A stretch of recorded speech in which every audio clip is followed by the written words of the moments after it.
നമസ്കാരം, ഞാൻ ഡോക്ടർ ഹാമിദ് മൊഹീദ്ദീൻ. ഇന്ന് നമ്മൾ സംസാരിക്കാൻ പോകുന്നത് എല്ല് തേയ്മാനത്തെക്കുറിച്ചാണ്. എല്ല് തേയ്മാനം എന്ന് പറയുമ്പോൾ കേരളത്തിൽ നോക്കുകയാണെങ്കിൽ 20% പേരാണ് ഇത് കാരണം ബുദ്ധിമുട്ടുന്നത്. പലതരം സർജറികൾ പലതരം ട്രീറ്റ്മെൻറ്റുകളും ചെയ്യുന്നുണ്ടെങ്കിൽ കൂടെ, പലതരം മരുന്നുകൾ എടുക്കുന്നുണ്ടെങ്കിൽ കൂടെ പലപ്പോഴും ഇതിൽ നിന്നും ഒരു പൂർണ്ണമായിട്ടുള്ള ഒരു മോചനം ലഭിക്കാറില്ല. പലപ്പോഴും എക്സസൈസ് പറയാറുണ്ടെങ്കിലും എക്സസൈസ് എന്ന് പറയുന്നത് സാധ്യമല്ലാത്ത ഒരു അവസ്ഥ വരാറുണ്ട്. പ്രായമായതുകൊണ്ടും അമിതമായിട്ടുള്ള ഭാരം കാരണവും വേദന കാരണവും പലപ്പോഴും ആ ഒരു എക്സസൈസ് എല്ലാം ചെയ്യാൻ സാധിക്കാത്ത ഒരു അവസ്ഥ വരുന്നുണ്ട്. ഈ ഒരു വീഡിയോയിൽ കാണാൻ പോകുന്നത് എളുപ്പത്തിൽ എന്തെല്ലാം ഭക്ഷണങ്ങൾ നമ്മൾ മാറ്റണം, എന്തെല്ലാം ഭക്ഷണങ്ങൾ നമ്മൾ ഇൻക്ലൂഡ് ചെയ്യണം, അതേപോലെ തന്നെ എന്തെല്ലാം സപ്ലിമെന്റ്സ്, എന്തെല്ലാം മറ്റുള്ള മരുന്നുകൾ കഴിക്കണം, അതേപോലെ തന്നെ സിമ്പിൾ ആയിട്ടുള്ള കുറച്ച് എക്സസൈസുകളാണ് ഈ ഒരു വീഡിയോയിൽ കാണാൻ പോകുന്നത്. എല്ല് തേയ്മാനത്തിനുള്ള എല്ല് തേയ്മാനം എന്ന് നമ്മൾ സാധാരണ പറയുമ്പോൾ അമിതമായിട്ടുള്ള ഭാരം അതേപോലെ തന്നെ പ്രായം കാരണമാണ് നമുക്ക് തേയ്മാനം വരാറുള്ളത് എന്നാണ് നമ്മൾ പറയപ്പെടാറുള്ളത്. കാരണം നമ്മുടെ വെയിറ്റ് ബെയറിംഗ് ജോയിന്റ്സ്, നമ്മുടെ ഭാരം ചുമക്കുന്ന ജോയിന്റുകളായിട്ടുള്ള കാൽമുട്ട് അതേപോലെ തന്നെ നമ്മുടെ ഹിപ്പ് ജോയിന്റ്സിനെല്ലാം കൂടുതലും ബാധിക്കുന്നത് ഈ ഒരു വേദന അതേപോലെ തന്നെ തേയ്മാനം എന്ന് പറയുന്നത്. പക്ഷേ ഈ തരത്തിലുള്ള തേയ്മാനം ഉള്ളവർ ഒന്ന് ശ്രദ്ധിക്കുകയാണെങ്കിൽ നിങ്ങൾക്ക് അറിയുന്ന ഒരു കാര്യമാണ്, നമ്മുടെ ഷോൾഡറിൽ അതേപോലെ തന്നെ ചെറുവിരലിൽ പോലും ഈ തരത്തിലുള്ള വേദനകൾ അനുഭവപ്പെടാറുണ്ട്. അപ്പോൾ അങ്ങനെയാണെങ്കിൽ പ്രായവും അതേപോലെ തന്നെ അമിതഭാരവും മാത്രമല്ല ഇതിൻ്റെ ഒരു പ്രധാന കാരണം എന്ന് പറയുന്നത് നമ്മൾ കഴിക്കുന്ന ഭക്ഷണങ്ങൾ തന്നെയാണ്. കാരണം നമ്മുടെ ശരീരത്തിൽ ലക്ഷക്കണക്കിന് കോശങ്ങൾ ദിവസവും നശിക്കുന്നുണ്ട്. അതിൽ പെട്ടത് തന്നെയാണ് നമ്മുടെ ജോയിന്റിലെ കോശങ്ങൾ കൂടെ. പക്ഷെ ആ ഒരു നശിക്കുന്നതിനനുസരിച്ച് നമ്മുടെ ശരീരം അതിനെ പുനർനിർമ്മിച്ചുകൊണ്ടിരിക്കുന്നുണ്ട്. പുനർനിർമ്മിക്കണമെന്നുണ്ടെങ്കിൽ അതിനനുസരിച്ചുള്ള പോഷകങ്ങൾ, ന്യൂട്രിയൻസ് ആവശ്യമാണ്. അതില്ലാത്ത പക്ഷം നമ്മുടെ ശരീരം അതിനെ പുനർനിർമ്മിക്കാൻ സാധിക്കില്ല. അപ്പോൾ ആ ഒരു റേഷ്യോയിൽ വരുന്ന മാറ്റമാണ് ഈ ഒരു തേയ്മാനത്തിന് ഏറ്റവും പ്രധാന കാരണമായി മാറുന്നത്. അപ്പോൾ സാധാരണ നോക്കുകയാണെങ്കിൽ തേയ്മാനത്തിൽ വരുന്ന മാറ്റങ്ങൾ നീർക്കെട്ട്, അതേപോലെ തന്നെ വേദന, പലപ്പോഴും എല്ല് ഉരയുന്ന പോലെയുള്ള ശബ്ദം, ഒരു തോന്നൽ, അതേപോലെ തന്നെ കാൽമുട്ടിന് പിന്നിലുള്ള ഒരു വേദന, മടക്കാൻ സാധിക്കാത്ത ഒരു അവസ്ഥ. പലപ്പോഴും ഫസ്റ്റ് ഒരു സൈഡിലാണ് ഉണ്ടാവുന്നത്, അതിനുശേഷം മറ്റേ കാലിൽ, മറുഭാഗത്തുള്ള കാലിൽ നമ്മൾ ഭാരം കൊടുക്കുകയും ആ ഒരു കാലിന് കൂടെ തേയ്മാനം വരുന്ന ഒരു അവസ്ഥയും നമ്മൾ കാണാറുണ്ട്. അപ്പോൾ ഭാരം എന്ന് പറയുന്നത് ഒരു സെക്കൻഡറി കാര്യമായിട്ട് നമുക്ക് വെക്കാം. പ്രായം എന്ന് പറയുന്നതും ഒരു സെക്കൻഡറി കാര്യമായിട്ട് വെക്കാം. പ്രൈമറി എന്ന് പറയുന്നത് നമുക്ക് നമ്മുടെ എല്ലിനെ നശിപ്പിക്കുന്ന ഒരു കാര്യം നമ്മൾ കഴിക്കുന്നുണ്ട്, ഷുഗറാണ്. രണ്ടാമതെന്ന് പറയുന്നത് അതിനനുസരിച്ചുള്ള പോഷകങ്ങൾ നമ്മൾ കഴിക്കാതെ വരുന്നുണ്ട്. നമ്മൾ ആഹാര ക്രമീകരണം നമ്മൾ നോക്കുകയാണെങ്കിൽ ഈ ഒരു കാലഘട്ടത്തിൽ ഏറ്റവും കൂടുതൽ അൾട്രാ പ്രോസസ്ഡ് ആയിട്ടുള്ള റിഫൈൻഡ് ആയിട്ടുള്ള ഭക്ഷണങ്ങളാണ് നമ്മൾ കൂടുതലും കഴിക്കുന്നത്. ഇതിൽ നിന്നും ഊർജ്ജം അല്ലെങ്കിൽ എനർജി ലഭിക്കുന്നുണ്ട് എന്ന് മാത്രം ആണ് അതിൽ നിന്ന് കിട്ടുന്ന ഒരു ഗുണം. അതിൽ നമുക്ക് ആവശ്യമുള്ള ഒരു പോഷകമോ അല്ലെങ്കിൽ ന്യൂട്രിയൻസോ നമുക്ക് കിട്ടാതെ പോകുന്നുണ്ട്. നമ്മൾ നോക്കുകയാണെങ്കിൽ 80% നമ്മൾ കഴിക്കുന്നത് ഷുഗറുകളാണ്. അത് ബേക്കറി ഐറ്റംസ് ആകാം, നമ്മൾ ചിപ്സ് അല്ലെങ്കിൽ ബിസ്ക്കറ്റ്, പലപ്പോഴും ബ്രെഡ്, അതുപോലെയുള്ള ബേക്കറി ഐറ്റംസ്, അതേപോലെ തന്നെ നമ്മൾ ചോറും ചപ്പാത്തിയുമാണ് ഏറ്റവും കൂടുതൽ കഴിക്കുന്നതെങ്കിൽ നമ്മൾ മറ്റുള്ള ആഹാര ഗ്രൂപ്പുകളിൽ നിന്നുള്ള നമ്മൾ പയറ് അല്ലെങ്കിൽ പരിപ്പ് വർഗ്ഗങ്ങൾ, പലപ്പോഴും മീൻ, മുട്ട അല്ലെങ്കിൽ മാംസാഹാരങ്ങൾ, പച്ചക്കറികൾ, ഇതെല്ലാം നമ്മൾ പലപ്പോഴും ഒഴിവാക്കാറുണ്ട്. അങ്ങനെ നോക്കുകയാണെങ്കിൽ ഈ ഒരു തേയ്മാനം വെറും 30 അല്ലെങ്കിൽ 35 വയസ്സിൽ പോലും വരാനുള്ള സാധ്യത വളരെ കൂടുതലാണ്. നമ്മൾ കാണുന്നതുമാണ്. നമ്മൾ ചുറ്റും മുന്നേ നമ്മൾ നോക്കുകയാണെങ്കിൽ ഒരു 10-70 വയസ്സിന് ശേഷമാണ് തേയ്മാനം എന്ന് പറയുന്നത് വരേണ്ടത്. പക്ഷേ ഇപ്പോൾ 30-40 വയസ്സിൽ തന്നെ നമുക്ക് തുടങ്ങുന്ന ഒരു കാര്യമാണ്. അപ്പോൾ നമ്മൾ ആഹാര ക്രമീകരണം നമ്മൾ കറക്റ്റായിട്ട് ഒന്ന് ശ്രദ്ധിക്കുകയാണെങ്കിൽ ഈ ഒരു അമിതമായിട്ടുള്ള ഭാരം പോലും നമുക്ക് ഒഴിവാക്കാം. ഈ സെക്കൻഡറി കോസ് നമ്മൾക്ക് മാറ്റിയെടുക്കാം. അതേപോലെ തന്നെ പ്രൈമറി കോസ് ആയിട്ടുള്ള പോഷകക്കുറവും അതേപോലെ തന്നെ ഇതിനെ നശിപ്പിക്കുന്ന ഷുഗറും നമുക്ക് മാറ്റിയെടുക്കാവുന്ന ഒരു കാര്യമാണ്. നമ്മൾ ഇതിൽ നോക്കുകയാണെങ്കിൽ ഏറ്റവും കൂടുതൽ ആവശ്യമുള്ള നമ്മൾ കാൽഷ്യമാണ് ഏറ്റവും കൂടുതൽ ടാബ്ലറ്റ്സ് എടുക്കാറുള്ളത്. പക്ഷേ ഇതൊരു തെറ്റായിട്ടുള്ള ഒരു കാര്യമാണ്. കാൽഷ്യം എന്ന് പറയുന്നതെല്ലാം നമുക്ക് ഏറ്റവും കൂടുതൽ ആവശ്യം. എല്ല് തേയ്മാനം ഉണ്ടെങ്കിൽ കാൽഷ്യം എടുക്കുകയാണെങ്കിൽ നമുക്ക് ആ ഒരു തേയ്മാനം പരിഹരിക്കപ്പെടാറുമില്ല. അതേപോലെ തന്നെ റീനൽ സ്റ്റോൺസ്, മൂത്രത്തിൽ കല്ല് പോലും വരുന്ന പ്രയാസങ്ങൾ അനുഭവപ്പെടാറുണ്ട്. അതിന് പകരമായിട്ട് നമ്മൾ കഴിക്കേണ്ട ഒരു കാര്യം ഗ്ലൂക്കോസമീൻ എന്ന് പറയുന്ന ഒരു കാര്യമാണ്. ഗ്ലൂക്കോസമീൻ എന്ന് പറയുന്നത് നമ്മുടെ ശരീരത്തിൽ പലതരം മാറ്റങ്ങളാണ്. ആ ഒരു സൈനോവിയൽ ഫ്ലൂയിഡ്, നമ്മുടെ കാൽമുട്ടിന് ഉള്ളിലുള്ള ആ ഒരു ദ്രാവകം, ആ ഒരു ലൂബ്രിക്കേഷൻ ഫ്ലൂയിഡ് എന്ന് പറയുന്നതെല്ലാം പുനർനിർമ്മിക്കുവാൻ സഹായിക്കുന്ന, അവിടെയുള്ള നീർക്കെട്ടെല്ലാം ഒഴിപ്പിച്ച് കളയാൻ സഹായിക്കുന്ന, അതേപോലെ തന്നെ നമ്മുടെ കുടലിൽ പോലും ഉണ്ടാകുന്ന കുറച്ച് മാറ്റങ്ങൾ കാരണവും തേയ്മാനം വരാറുണ്ട്. കാരണം ഹൈപ്പോ അസിഡിറ്റി ഉള്ളവർ നോക്കുകയാണെങ്കിൽ, ആസിഡിൻ്റെ കുറവുള്ളവർ നോക്കുകയാണെങ്കിൽ പോഷകങ്ങൾ കറക്റ്റായി ദഹിക്കാതെ വരികയും അതേപോലെ തന്നെ ശരീരത്തിന് എടുക്കാൻ സാധിക്കാതെ വരുന്ന ഒരു അവസ്ഥ പോലും വരാറുണ്ട്. അപ്പോൾ അങ്ങനെ നോക്കുകയാണെങ്കിൽ ഈ ഗ്ലൂക്കോസമീൻ എന്ന് പറയുന്നത് അതിനെ പോലും പരിഹരിക്കുന്ന ഒരു വളരെ നല്ലൊരു കാര്യമാണ്. മാത്രമല്ലാതെ നമുക്ക് എടുക്കാൻ പറ്റുന്ന മറ്റൊരു സപ്ലിമെന്റ് എന്ന് പറയുന്നത് മഗ്നീഷ്യം.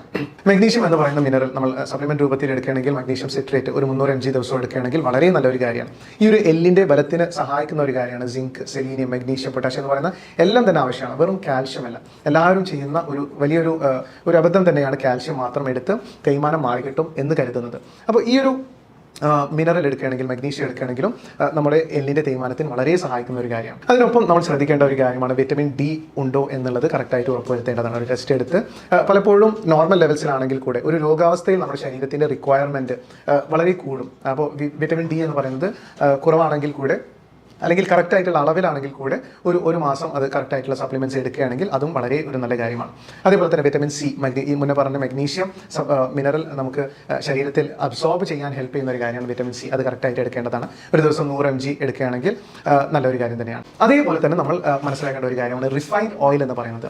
നമ്മൾ ഈ എടുക്കുന്ന സൺഫ്ലവർ ഓയിൽ അല്ലെങ്കിൽ ബ്രാൻ ഓയിൽ, പാം ഓയിൽ എല്ലാം നമ്മുടെ ശരീരത്തിന്റെ ആ ഒരു പ്രത്യേകിച്ച് തേയ്മാനം ഉള്ളവരാണെങ്കിൽ ആ ഒരു നീർക്കെട്ടിനെ ഭയങ്കരമായി അഗ്രവേറ്റ് ചെയ്യുന്ന അല്ലെങ്കിൽ വർദ്ധിപ്പിക്കുന്ന ഒരു കാര്യമാണ് റിഫൈൻഡ് ഓയിൽസ് എന്ന് പറയുന്നത്. അത് തീർച്ചയായും ഒഴിവാക്കേണ്ടത് തന്നെയാണ്. അതേപോലെ തന്നെ ആട്ടിയ വെളിച്ചെണ്ണയാണ്. ഇപ്പോൾ നമ്മൾ ഈ ഒരു കാലഘട്ടത്തിൽ സൂപ്പർ മാർക്കറ്റിൽ നോക്കുകയാണെങ്കിൽ കൂടെ റിഫൈൻഡ് ആയിട്ടുള്ള കോക്കനട്ട് ഓയിലുകളാണ് നമുക്ക് കിട്ടുന്നത്. അപ്പോൾ ആട്ടിയ വെളിച്ചെണ്ണ തന്നെ, virgin coconut oil, extra virgin coconut oil തന്നെ നോക്കി വാങ്ങേണ്ടതാണ്. അതും ഈ ഒരു തേയ്മാനത്തിന് വളരെ നല്ലൊരു കാര്യമാണ്. പലപ്പോഴും മുട്ട് തേയ്മാനം എന്ന് പറയുന്നത് ഈ പറഞ്ഞ കാര്യങ്ങളല്ലാതെ തന്നെ ബാക്ടീരിയ കാരണവും അതിൻ്റെ ഒരു വിഷാംശം കാരണവും വരാനുള്ള സാധ്യതകൾ കൂടുതലാണ്. അപ്പോൾ വായ്നാറ്റം ഉള്ളവരാണ്, അതേപോലെ തന്നെ പല്ല് എപ്പോഴും ക്യാവിറ്റീസ്, അവിടെ ഉണ്ടാകുന്ന ഇൻഫെക്ഷൻ എല്ലാം കൂടുതലാണെങ്കിൽ വായിലുണ്ടാവുന്ന ഒരു ഇൻഫെക്ഷൻ, അവിടെ ഉണ്ടാകുന്ന ഒരു ബാക്ടീരിയ കാരണവും തേയ്മാനത്തിന് ഉണ്ടാകുന്ന ഒരു കാരണമായി മാറാറുണ്ട്. അങ്ങനെയുള്ളവരാണെങ്കിൽ തീർച്ചയായും ഈ പറയുന്ന കാര്യങ്ങളെല്ലാം തന്നെ കോൺസെൻട്രേറ്റ് ചെയ്യണം. അതോടൊപ്പം തന്നെ നന്നായി ക്രൂസിഫറസ് വെജിറ്റബിൾസ്, നന്നായി ഇലവർഗ്ഗങ്ങൾ, ക്യാബേജ്, അതേപോലെ തന്നെ മറ്റ് ഈ ഇലവർഗ്ഗങ്ങളിൽ പെട്ടിട്ടുള്ള വെജിറ്റബിൾസ് ധാരാളമായി എടുക്കേണ്ടതാണ്. അതോടൊപ്പം ഇത് ഉപ്പിലിട്ടതോ അല്ലെങ്കിൽ സുർക്കയിലോ ഇട്ട് വെച്ച് കഴിക്കുന്നതാണെങ്കിൽ, സോർക്രോട്ട് എന്ന് പറയുന്ന ഒരു രീതിയിൽ ഉണ്ടാക്കുകയാണെങ്കിൽ നിങ്ങൾക്ക് വളരെയധികം ബെനിഫിഷ്യൽ ആയിട്ടുള്ള ഒരു കാര്യം തന്നെയാണ് എല്ല് തേയ്മാനത്തിന് ഈ പറഞ്ഞ കാര്യങ്ങളെല്ലാം തന്നെ. ഇനി വീട്ടിൽ നിന്നും കാൽമുട്ട് തേയ്മാനമുള്ളവർക്ക് ഏറ്റവും എളുപ്പത്തിൽ ചെയ്യാൻ സാധിക്കുന്ന 2 എക്സസൈസാണ് നമ്മൾ കാണാൻ പോകുന്നത്. നമസ്കാരം, ഞാൻ ഡോക്ടർ ഹാമിദ് മൊഹീദ്ദീൻ. ഇന്ന് നമ്മൾ നോക്കാൻ പോകുന്നത് ഓസ്റ്റിയോ ആർത്രൈറ്റിസ് അല്ലെങ്കിൽ കാൽമുട്ട് തേയ്മാനത്തിനുള്ള 2 വളരെ എളുപ്പം നമുക്ക് വീട്ടിൽ നിന്ന് തന്നെ ചെയ്യാൻ പറ്റുന്ന 2 എക്സസൈസുകളാണ്. ഇത് മാത്രമല്ലാതെ ഒരു എക്സ്ട്രാ എക്സസൈസ് സമയമുള്ളവർക്ക് ചെയ്യാവുന്നതാണ്, സഹായിക്കുന്ന ഒരു കാര്യം തന്നെയാണ്. എന്നാലും ഏറ്റവും ബേസിക്കായി നമ്മൾ ചെയ്യേണ്ട 2 കാര്യങ്ങളാണ്. ഇത് ഓൾമോസ്റ്റ് എല്ലാവർക്കും അറിയുന്ന ഒരു എക്സസൈസ് തന്നെ എന്നാണ് ഞാൻ വിശ്വസിക്കുന്നത്. എന്നാലും ഇതിൻ്റെ ഒരു കറക്റ്റ് രൂപം നമുക്ക് വീട്ടിൽ നിന്നും ഒരു ടർക്കി അല്ലെങ്കിൽ ഒരു നല്ലൊരു തിക്കായിട്ടുള്ള ഒരു ക്ലോത്ത് എടുത്ത് നല്ല രൂപത്തിൽ ഇങ്ങനെ ഒന്ന് റോൾ ചെയ്ത് വെച്ചതിന് ശേഷം മുട്ടിന് അടിയിൽ ലെങ്ത് ഇല്ലാത്തതാണെങ്കിൽ ഒരു കാല് നമുക്കിങ്ങനെ ഇങ്ങനെ ഒരു കാല് വെച്ച് സ്റ്റാർട്ട് ചെയ്യാവുന്നതാണ്. അല്ലെങ്കിൽ ലെങ്ത് ഉള്ള ഒരു ടർക്കി ആണെങ്കിൽ നമുക്ക് 2 കാലും ചേർന്ന് തന്നെ ഈ ഒരു ഗ്യാപ്പിൽ വരുന്ന രീതിയിലാണെങ്കിൽ നമുക്ക് ചെയ്യാവുന്നതാണ്. 2 കാലും ഒരുമിച്ച് ചെയ്യാവുന്നതാണ്. ഇവിടെ ചെയ്യേണ്ട ഒരു കാര്യം എന്ന് പറയുന്നത് ഈ ഒരു ഭാഗം നന്നായി പ്രസ് ചെയ്യണം. ഈ ഒരു ഭാഗം പ്രസ് ചെയ്യുന്നതോടൊപ്പം തന്നെ ഇവിടുന്ന് ചെറുതായിട്ടൊന്ന് വലിച്ചു പിടിക്കുന്നത്, ചെറുതായിട്ടൊന്ന് പൊങ്ങും, ഈ ഒരു ഭാഗം പൊങ്ങും. അപ്പോൾ ഈ ഭാഗം നന്നായി പ്രസ് ചെയ്യണം. നമ്മുടെ കാൽമുട്ട് നന്നായി പ്രസ് ചെയ്ത് ആ ഒരു വലിവും ആ ഒരു ടെൻഷൻ, ആ ഒരു കാലിലുണ്ടാവുന്ന ആ ഒരു സ്ട്രെസ് നന്നായി ഒന്ന്, ചിലപ്പോൾ ഒരു ഇക്കിളിയാവുന്ന അല്ലെങ്കിൽ പലപ്പോഴും വേദനയാവുന്ന 2 ഫീലിങ്സ് ഉണ്ടാവാറുണ്ട്. അതൊന്ന് സഹിച്ച് ഒരു മിനിറ്റോളം ആ ഒരു രീതിയിൽ പിടിച്ചു വെക്കണം. 1 മിനിറ്റ് പിടിച്ചു വെച്ചതിന് ശേഷം നന്നായി താഴ്ത്തി അതുമേലെ പ്രസ് ചെയ്തതിന് ശേഷം ഒരു 30 സെക്കൻഡോളം റിലാക്സ് ചെയ്യണം. റിലാക്സ് ചെയ്ത് കാലെല്ലാം ഒന്ന് റിലാക്സ് ചെയ്ത് വിട്ടതിന് ശേഷം പിന്നെയും വീണ്ടും ഇതേപോലെ തന്നെ പ്രസ് ചെയ്യണം.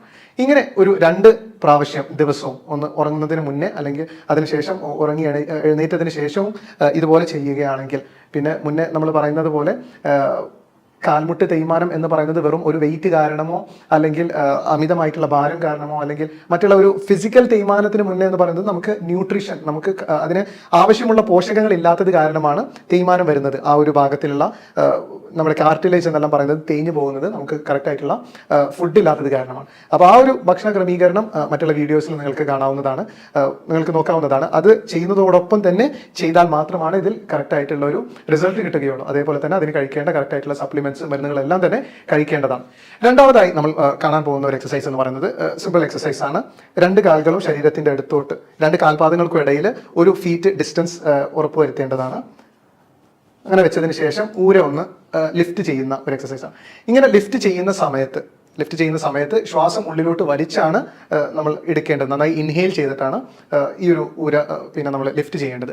ഈ ഒരു സമയത്ത് ശ്രദ്ധിക്കേണ്ട ഒരു കാര്യം, റെഗുലറായി ബ്രീത്ത് ചെയ്തുകൊണ്ടിരിക്കണം. ശ്വാസം ഉള്ളിലോട്ട് വലിക്കുകയും പുറത്തോട്ട് നോർമലായി നമ്മൾ ശ്വാസം എടുക്കുന്നത് പോലെ അത് നടന്നുകൊണ്ടിരിക്കണം. കാരണം നമ്മൾ ശ്വാസം പിടിച്ചു വെക്കുന്ന സമയത്ത് പലപ്പോഴും പല മസിൽ ഗ്രൂപ്പുകളും പിടിച്ച് ക്രാമ്പ് ആവാനും അതിൻ്റെതായിട്ടുള്ള ബുദ്ധിമുട്ടുകൾ വരാനുള്ള സാധ്യതകൾ വളരെ കൂടുതലാണ്. അതുകൊണ്ട് തന്നെ ഈ ഒരു തരത്തിൽ വെക്കുന്ന സമയത്ത് ഒരു 30 അല്ലെങ്കിൽ 45 സെക്കൻഡ് എത്രത്തോളം പറ്റുമോ നമ്മൾ അത്രയും സെക്കൻഡ് പിടിച്ചു നിന്നതിന് ശേഷം വളരെ പതുക്കെ ശ്വാസം വിട്ടതിന് ശേഷം വിടുന്നതോടൊപ്പം തന്നെ പതുക്കെ റിലാക്സ് ചെയ്യേണ്ടതാണ്. ഈ ഒരു റെസ്റ്റിലും ഈ പറഞ്ഞ പോലെ തന്നെ 30 സെക്കൻഡ് വെയിറ്റ് ചെയ്തതിന് ശേഷം വീണ്ടും ഇതേ തരത്തിൽ വീണ്ടും നമ്മൾ റൈസ് ചെയ്യേണ്ടതാണ്. പറ്റുന്നിടത്തോളം നന്നായി ഒന്ന് ലിഫ്റ്റ് ചെയ്യുന്നത് വളരെ നല്ലതാണ്. ഈ ഒരു മസിൽ ഗ്രൂപ്പിനെ നന്നായി സഹായിക്കും, നന്നായി സ്ട്രെങ്തൻ ചെയ്യാൻ. കാരണം ഈ ഒരു ബോണിനെ പിടിച്ചു നിർത്തുന്ന, എല്ലുകളെ പിടിച്ചു നിർത്തുന്ന സ്ട്രെങ്ത് കൊടുക്കുന്ന ഒരു കാര്യമാണ്. അതിന് ചുറ്റുമുള്ള മസിൽസ്, ടെൻഡോൺസ്, എല്ലാ കാര്യങ്ങളും അതിനെ നമ്മൾ സ്ട്രെങ്തൻ ചെയ്യണം. അപ്പോൾ അതിനുള്ള ഒരു 2 വളരെ എളുപ്പമുള്ള എക്സസൈസ് ആണ്. ഇനി എക്സ്ട്രാ ആയിട്ടുള്ള ഒരു എക്സസൈസ് കൂടെ ഞാൻ കാണിച്ചു തരാം. മൂന്നാമതായ ഈ ഒരു എക്സസൈസ് നമ്മൾ ചെയ്യാൻ പോകുന്നത്, ഈ കാണിക്കുന്നത് നന്നായി ഫസ്റ്റ് കാണിച്ച 2 എക്സസൈസുകളെല്ലാം ചെയ്ത് കറക്റ്റ് ആയിട്ടുള്ള ഡയറ്റും സപ്ലിമെന്റ്സും മരുന്നുകളൊക്കെ കഴിച്ച് നന്നായി മാറ്റങ്ങളെല്ലാം കണ്ടു തുടങ്ങിയതിന് ശേഷം നന്നായി നടക്കാൻ സാധിക്കുന്നുണ്ട്, പിന്നെ സ്റ്റെയർ കേസ് എല്ലാം നമുക്ക് കോണിപ്പടികളെല്ലാം കയറാൻ സാധിക്കുന്നുണ്ട്. അങ്ങനെയുള്ളവർക്ക് മാത്രമാണ് ഈ ഒരു കാര്യം ചെയ്യേണ്ടത്, ഒന്ന് എക്സ്ട്രാ സ്ട്രെങ്തനിങ്ങിന് വേണ്ടിയിട്ടുള്ളത്. കാരണം ഇത് ബാലൻസും കൂടെ കോർഡിനേറ്റ് ചെയ്യുന്ന ഒരു കാര്യമാണ്, പലവർക്കും ബുദ്ധിമുട്ടുണ്ടാക്കുന്ന ഒരു എക്സസൈസ് ആണ്. അതുകൊണ്ട് നല്ലൊരു സ്ട്രെങ്ത്തും ബാലൻസും ഉള്ളവർ തന്നെ മാത്രം സൂക്ഷിച്ച് വേണം ചെയ്യാൻ. ഫസ്റ്റ് എല്ലാം ചെയ്യുമ്പോൾ എപ്പോഴും കൂടെ ഒരാളുണ്ടാവുന്നത് വളരെ നല്ലതാണ്. അപ്പോൾ ഫസ്റ്റ് എങ്ങനെയാണെന്ന് വെച്ചാൽ 2 കൈകളും മതിലിലോട്ടൊന്ന് തൊട്ട് ബാക്ക് പൂർണ്ണമായും മതിലിൽ ചേർത്ത് വെച്ച് പതുക്കനെ ഒന്ന് സ്ലൈഡ് ചെയ്ത് വരണം. ഈ ഒരു തരത്തിൽ ഇരിക്കുന്ന ഒരു രൂപത്തിൽ വന്നു കഴിഞ്ഞാൽ നമുക്ക് നിർത്താവുന്നതാണ്. അവിടെ നന്നായി നമ്മുടെ തുടയുടെ മുന്നിലുള്ള മസിൽസിലെല്ലാം ഒരു വലിവ്, ഒരു സ്ട്രെങ്തനിങ് എല്ലാം നമുക്ക് ഫീൽ ചെയ്യുന്നതാണ്.